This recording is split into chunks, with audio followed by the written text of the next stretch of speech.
उत्तर महाराष्ट्रामध्ये गेल्या 2 दिवसांपासून थंडीची लाट कायम आहे। नंदुरबार जिल्ह्यातल्या सारंगखेडा येथे घोडे बाजारामध्ये 3000 पेक्षा अधिक घोडे आहेत। वाढत्या थंडीमध्ये घोड्यांची विशेष काळजी घेतली जाते। घोड्यांचे थंडीपासून रक्षण करण्यासाठी विशेष उबदार कपड्यांची झूल त्यांच्या अंगावरती टाकून शरीरातील तापमान कायम ठेवलं जाते। त्याचसोबत घोड्यांच्या परिसरामध्ये शेकोटी करून ऊब दिली जाते। आढावा घेतलाय आमच्या प्रतिनिधींनी।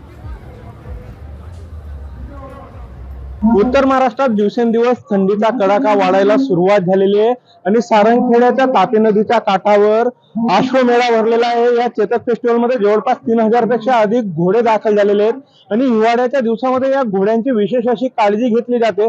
आपण पाहू शकतो या घोड्यांना विशेष अशी झूल अंगावर टाकली गेलेली आहे। या झुलच्या माध्यमातून त्यांच्या थंडीपासून रक्षण होत असतं आणि त्यासोबत शरीरात ऊब कायम राहावी म्हणून अश्वमालक या घोड्यांची मॉलिश करत असतात। त्यासोबत या घोड्यांना गरम पाणी किंवा गरम पदार्थ जे असतात, मका असेल, बाजरी असेल, ते खाण्यासाठी देत असतात। त्यासोबत घोड्यांना सर्दी होऊ नये म्हणून लसीकरणही केलं जात असतं।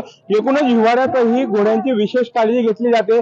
ज्याप्रमाणे मनुष्य हिवाळ्यात आपली स्वतःची काळजी घेतो, त्याचप्रमाणे घोडे बाजारातही घोडे मालक घोड्यांची विशेष काळजी या ठिकाणी घेताना आपल्याला दिसून येत असतात।